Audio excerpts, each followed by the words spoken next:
నమస్కారం. రాధాకిషన్ రావు పాప ముట్టే పోతుందా అన్నది ఇవన్నీ అయ్యేనా? హరీష్ రావు పాపాలా ఇవన్నీ?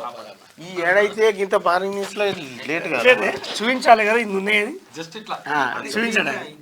ఇంకా షానునే అన్న మోసానికి బరువై తీసుకురాలి. మాయలపాకి ప్రాణం చిలుకలో ఉన్నట్టుగా హరీష్ రావు నిన్న మొత్తం బట్టబయలు చేసినాం అన్న. నేను ఏ పాపం తెలియదు అంటాడు కానీ మంచోడే అంటగా అన్న.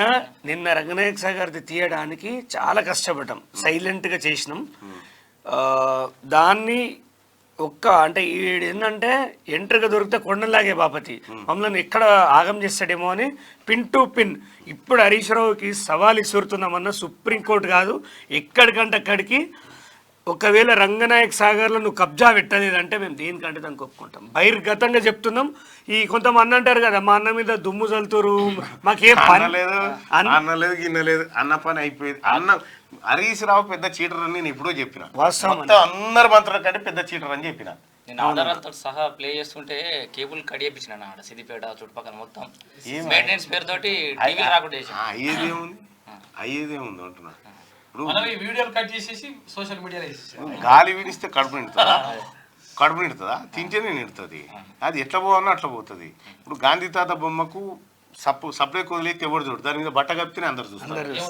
ఇలా కేబుల్ ఎందుకు కట్ చేసిరు, ఎందుకు రాలే ఛానల్ అంటే అందరూ చూస్తారు అన్నట్టు. హరీష్ రావు భాగవతాలు ఇంక ఇవే కాదు, చాలా ఉన్నాయి. నీకు తెలియదేమో చక్రి, నువ్వు ది మొత్తం ది అన్ని నిక్కాలు బయటికి అన్ని తీసేసి పురాణికలకే ఇవాళ మిమ్మల్ని ఇవ్వడు కొనే అనేటోడు లేడు, మిమ్మల్ని కోన్ హే అనేటోడు లేడు. అంటే బెదిరింపు కాల్స్ కూడా ఆయనకు వచ్చినాయన్న. ఆయన అడ్వకేట్ రవీందర్ ఎవరు బెదిరిస్తారు మహేసాబ్ నిన్ను? హరీష్ రావు మనుషులు అని చెప్పేసి ఫోన్ చేసి కొంతమంది అనౌన్స్ నంబర్లకి రమ్మను. మీ మనసులో అయితే ముంగటికి చెప్పిన అట్నే చెప్పిన, నేను భయపడలేదు. సరే ఏదున్నా నేను ఎడికి రమ్మంటే నేనే వస్తా, లేకపోతే మీరు రండి, నేనైతే ఇక్కడనే లోకల్నే ఉంటా, ఇబ్బంది ఏం లేదని చెప్పిన. లేదు మీరు దారిలో పోతుంటే జాగ్రత్త, లారీలు ఉంటాయి తోపన. మరి వాళ్ళు ఎట్లా పోతారట? లారీలు ఉంటాయి, వ్యాన్లు ఉంటాయి, డీసీఎంలు ఉంటాయి అని చెప్పేసి కొంచెం హరీష్ రావు వీళ్ళకి ఏమన్నా అయితే నువ్వు ఏమను. ఇంకా ఈ దొంగ కథలు పనిచేయ హరీష్ రావు. ఎన్ని రోజులు చేస్తావా ఈ లపంగా? కూడా అన్న మా ఆఫీస్ చుట్టూ రెక్కి కొడతాడు సిద్దిపేట. మేము పోలీసులకి చెప్దాం అనుకుంటున్నాం ఏంటంటే మేము ఆయన మీద కక్షతోటి ఏం చేయట్లేదు. మీరు మా కుటుంబం మీదకి వచ్చా మేము ఏం ఆడలేదు. కానీ రంగనాయక సాగర్కి జాగలు ఇచ్చిన వాళ్ళంతా పేదవాళ్ళు. 13 లక్షలు రావాల్సింది 6,50,000 పెన్సిల్ తోటి రాసి రిజిస్ట్రేషన్ చేసిరన్న. తర్వాత మలిపి వాళ్ళకి నచ్చిందని తీసుకున్నారు. ఇంత దుర్మార్గం, రైతులు అరగోస పడుతురు అని 2 ఏళ్ల నుంచి మేము కొట్లాడుతుంటే జైల్లోకి పంపినా మేము పంపితే మీరు ఆగిరానా, మేము ఆగలేదు. కానీ ఇలా చంపుతామనే కాడికి వచ్చారు. కానీ ఒక్కటి ప్రభుత్వానికి మీ ద్వారా ఒకటి విన్నపం ఏంటంటే రంగనాయక సాగర్ మీద ఖచ్చితంగా ఎంక్వైరీ చేపిస్తే మన ప్రభుత్వం పైన రైతులకి ఇది రైతు ప్రభుత్వం అనడానికి నిదర్శనం. ఖచ్చితంగా ఎంక్వైరీ చేయించాలి. ఇవాళ ఒక తీన్మార్ న్యూస్ కానీ ఇంకా కొన్ని ఛానళ్ళు కానీ 1-2 ఛానళ్ళు తప్ప హరీష్ రావుని బహిర్గతంగా మాట్లాడే ధైర్యం చేయలేకపోతారు. ఇలా సిద్దిపేటలో ఒక్క పేపర్ కూడా రాయలే అన్నంత పెద్ద రంగనాయక సాగర్ లో దాదాపు 3,000 కుటుంబాలు ఆగమైనాయి. 2,000-3,000 కుటుంబాలు ఆగమైతే పేరుతోటి భూమి తీసుకొని ఆయన రిజిస్టర్ చేసుకున్నారన్న. గుంటల కొద్ది భూమి ఆడకుంటా లేపేస్తాడు. ఒకే దగ్గర ఎకరాలు లేవాడితే తెలుస్తుందని చిన్నగా తీసి అన్ని ఒక దగ్గర వేస్తాడు, క్లబ్ చేస్తాడు. ఈ ఖచ్చితంగా రైతు ప్రభుత్వం అని తెలవాలంటే ఈ మాలాంటి కొట్లాడేటోళ్ళకి హరీష్ రావు గారు జర్ర ఎక్కువనే చేసిండ్లే. జర్రేంది మామూలు విపరీతమైన అరాచకం ఉండే. కానీ సిద్దిపేటలో కథం చేయరబ్బా, ఓడగొట్టరు. రాజకీయంగా సమాజ్ చేస్తే తప్ప. అంటే మొన్నటి ఎలక్షన్ లో కూడా మనం నిలబడితే అభ్యర్థిగా నేను నిలబడ్డాను. నాకు 17,000 ఓట్లు చూపించారు. కానీ పోలైన ఓట్లు వేరే. ఎలక్షన్ పిటిషన్ వేసిన మొన్న 28 తారీఖు నోటీసులు సర్వ్ అయినాయి. ఎలక్షన్ అంటే కోర్టు స్వీకరించింది, ఈయన పెట్టిన కేసు ఓకే తీసుకుంటున్నామని. ఇప్పుడు ఎలక్షన్ పిటిషన్ పోతున్నా కదా, అట్లా కూడా వాళ్ళు ఎండిపోతున్నాయని చెప్పేసి నీళ్లు వదలని చెప్పేసి రైతులందరూ పోయి అడిగితే 16 మంది మీద కేసులు చేపించిండు. వాటర్ ఇవని అడిగితే మీరేం చెప్తారా మీరు పెట్టరా కేసులు హరీష్ రావు మీద అప్పుడు పోలీస్ వ్యవస్థ ఇప్పుడు ఎవరు తీసుకోడు ఇప్పుడు కాబట్టి నడుస్తుంది ఇది చాలా మంది కూడా వాళ్ళ ప్రభుత్వం ఉన్నప్పుడు నడిచిందన్న. అడ్వకేట్ అశోక్ అని ఉంటాడు, నీళ్ళ గురించి అడుగుతున్నాయి నీళ్ళ గురించి అడుగుతున్నాయి రైతులు నీళ్ళ గురించి అడిగితే వాళ్ళందరి మీద అలా నేను ఏటు ఉన్నా ఇలా మేము ముగ్గురం ఏదో ఇక ఇప్పుడు ప్రభుత్వం మారింది కాబట్టి మేము బయటకు రాగలుగుతున్నాం, కానీ అప్పటి నుంచి కొట్లాడుతున్నా కూడా బయటకు రాలి మా వాయిస్. అన్న మల్లన్న సాగర్ పక్కకి జాగలు ఇచ్చిన వాళ్ళకి నీళ్ళు వస్తలు, జాగలు ఇచ్చిన వాళ్ళకి నీళ్ళు వస్తలు. అది నీళ్ళ కథ కాదు. కాదు. పొలాలకు నీళ్ళు అడిగితే కేసు పెట్టినాడు, ఇప్పుడు పొలాలకు నీళ్ళు ఎట్లా అడుగుతావు, నువ్వు ఎట్లా అడుగుతున్నావు? 100 ఎకరాలు అంటలేము ఇప్పుడు, కానీ నువ్వు ఎట్లా అడిగారు అని ఒక విషయం చెప్తా. 1000 ఎకరాలు అక్వేషన్ చేశారు కదా, ఒక 400 మీటర్ల లైన్ తీయాలి హరీష్ రావు. అది తీయకపోవడం వల్ల రైతులకు నీళ్ళు వస్తలేవు.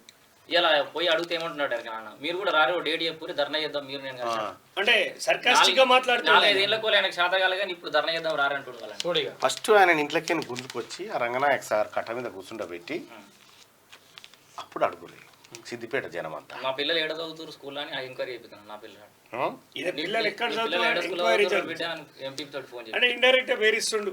ఎవరు ఆయన ఎంపీపీ అంటే మా చుట్టపైనే ఫోన్ చేసి ఎడదవుతున్న బిడ్డ ఇన్నట్లేంది నీ కొడుకు ఎడదవుతున్న బిడ్డ అందరు మంచి కూడా అని ఎంక్వైరీ చేస్తుండు. ఎందుకే పాప అందరు గిట్లా ఇదే ఈ అల్పేం బంద్ చేసుకో హరీష్ రావు, ఈ అల్పేం బంద్ చేసుకో. ఇవాళ పేపర్ నువ్వు ఏమనుకుంటున్నావు అంటే నా చుట్టూ వ్యవస్థ తొక్కి పండబెట్టి పేగులు తీస్తారు జనం. ఇప్పుడు అర్థమైందా? ఓర్చుకునే కాడి కోరుచుకున్నారు. ఇలా పిల్లలు ఏడ చదివితే నీకెందుక? నీ పిల్లగాలు ఏడ చదువుతురా? ఉండదా నీకుండదా? నీకుండదా? అధికారం ఉందని విర్రవీగినావు కదా, ఇంతమందిని తొక్కినావు కదా, ఇంత పోలీసు వాళ్ళని పెట్టి అక్రమ కేసులు పెట్టించి లోపటేసినావు కదా. హరీష్ రావు గుర్తుపెట్టుకో, సిద్దిపేటలో నీ మామ సామ్రాజ్యమే కుప్పగూలింది. సిద్దిపేటలో నువ్వు లెక్క కాదు. నువ్వు అనుకుంటున్నావు నేను ఇది చేస్తా అది చేస్తా అని అనుకుంటున్నావు. నాకు తెలియదా నా చుట్టూ ఏమనేవన్నీ పెట్టేదో, నువ్వు ఎట్లా ఎంక్వైరీ చేసేదో. నేను పిచ్చోని అనుకున్నావు, నేను నీ పనిలో ఉండేది. వాళ్ళ ప్రభుత్వంలోన మా విలేజ్లోనే అతను వాళ్ళు ఇది ఆంధ్ర అతను వాళ్ళ పనిచేస్తున్న గోదాంలలో ఒకే శివానికి 3 రకాలుగా పంచనామాలు చేసి అటెస్టెడ్ చేసి ఇచ్చిండు అప్పుడు ఎస్ఐ. ఇంకా ఓకే 3 రకాల పంచనామాలు చేసిండు. మళ్ళీ ఇలా ఎఫ్ఐఆర్లో చేంజ్ ఉంటుంది. ఎఫ్ఐఆర్ ఒకటవుతుంది, పంచనామాలు ఏమో క్రైమ్ నెంబర్ వేరే వేస్తారు, పోస్ట్ మార్టం రిపోర్ట్లో క్రైమ్ నెంబర్ వేరే ఉంటుంది. అసలు సంబంధం ఉండదు. ఒక మామూలు మనిషి నిజంగా నార్మల్ డెత్ అయితే ఇన్ని రకాలుగా చేయాల్సిన అవసరం లేదు కదా. ఇన్ని రకాలుగా క్రియేట్ చేశారు, వాళ్ళే సంతకాలు పెట్టించేసారు. అంటే ఆ డెత్ ఎట్లయింది అనేది మీరు ఊహించాలి. రేపు మా డెత్ కూడా అట్లా అవుతుంది. జనం గుర్తుపెట్టుకోవాలి. దీని వెనకాల హరీష్ రావు ఉంటాడా? సస్పెక్టెడ్. ఇది నేను బయట తీసుకొస్తా అని చెప్పేసి మా విలేజ్కి వచ్చినాడు. నన్ను 24 hours ముందు బైండ్ ఓవర్ చేసి వేరే పొజిషన్ నుంచి మా ఊరికి వచ్చి ఇనాగ్రేషన్ చేసిండు శిలాపలకాలు. ఒక ఉప సర్పంచ్ గా నేను ఉంటే నేను ఉండంగా రాలేకపోయాను. బతుకు హరీష్ రావు, గిది నీ బతుకు. ఇక్కడ ఒకరిని మర్డర్ చేయించినట్టు హరీష్ రావు. దీని మీద ఎంక్వైరీ జరగాలని పిటిషన్ అయ్యేది. వాళ్ళ బాధితులను తీసుకుపోయి దీని మీద ఎంక్వైరీ జరగాలని పిటిషన్ అయ్యేది. ఫస్ట్ ఆఫ్ ఆల్ బీఆర్ఎస్ పార్టీలో హరీష్ రావు అనేటువంటి వ్యక్తి జైల్లో ఉండాల్సిన వ్యక్తి. జైల్లో ఉండాల్సినటువంటి వ్యక్తి హరీష్ రావు. ఎందుకు చెప్తా ఉన్నానంటే ఇతనంత చీటరు, ఇతనంత బేకార్ గాడి ఇంకోటి ఉన్నాడు. మామను మించినోడు. ఇగో ఫోన్ ట్యాపింగ్ లో 100% ఉంటాడు.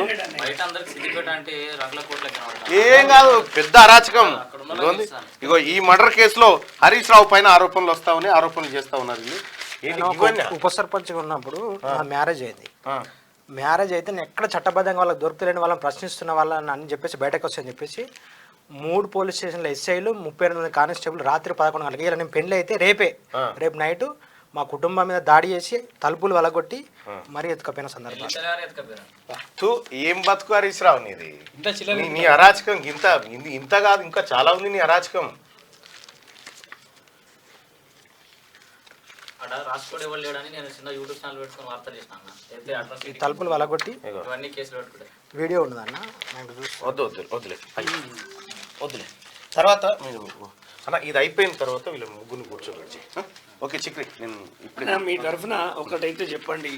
ఖచ్చితంగా రంగనాయక సాగర్ పైన ఎంక్వైరీ అయితే చేపిమనండి అన్న. చేపిస్తే అక్కడ రైతులకి నువ్వు గవర్నమెంట్ లో ఉన్నావు కదా అన్న, మీ వాయిస్ గట్టి అవుతుంది. ఎవరిని వదిలిపెట్టేది లేదు చక్రి, గుర్తుపెట్టుకో. జైల్లో డిటెన్షన్ జైల్లో కూర్చొని జైలు కూడు తినొచ్చి వచ్చిన వాళ్ళం. అర్థమైందా?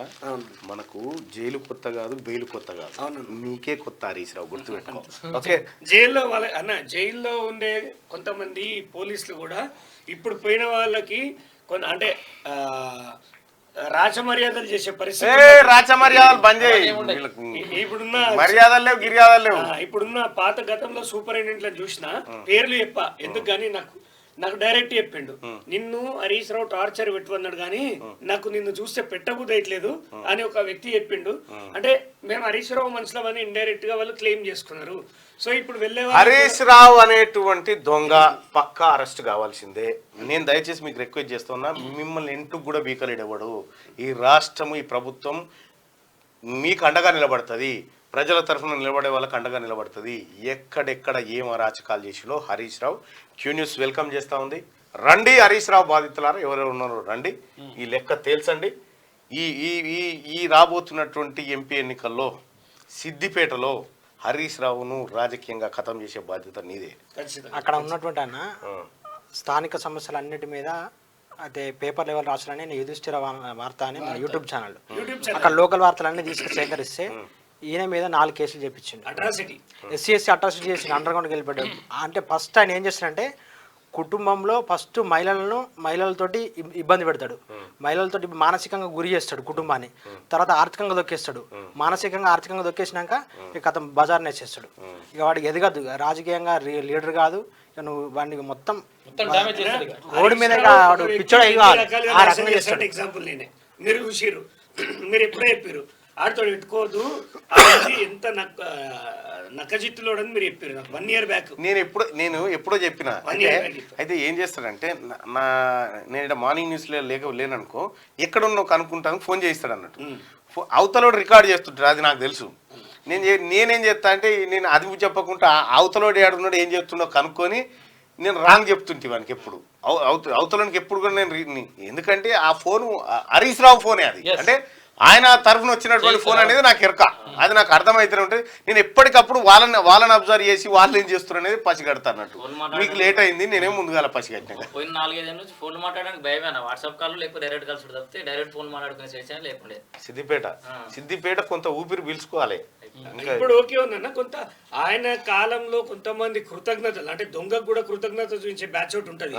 అలా కొంతమంది ఆఫీసర్లు ఏం చేస్తారు అంటే ఈయనకి ఇంకా కృతజ్ఞతగా ఉన్నారు. అంటే రేవంత్ అన్న ప్రభుత్వం వచ్చిన ఎమ్మెల్యే క్యాంప్ ఆఫీస్ లో రేవంత్ అన్న ఫోటో లేదు, అంటే అక్కడ ఉన్న కాంగ్రెస్ పార్టీ నాయకులు నేనంటే కొత్తగా వచ్చి తీసుకపోయి పెట్టు చెప్పేసిన, ఖచ్చితంగా నువ్వు పెడతావా నన్ను పెట్టుకుంటావా అని చెప్పేసిన, తీసుకపోయి పెట్టు, ఏం కాదు.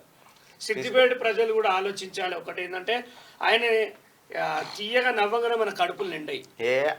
మోసం నవ్వే, అది విషం, అది నీళ్ళలో కలిపిన విషమే, పాలలో కలిపిన విషమే, సిద్దిపేటలో కలిపి విషమే అది.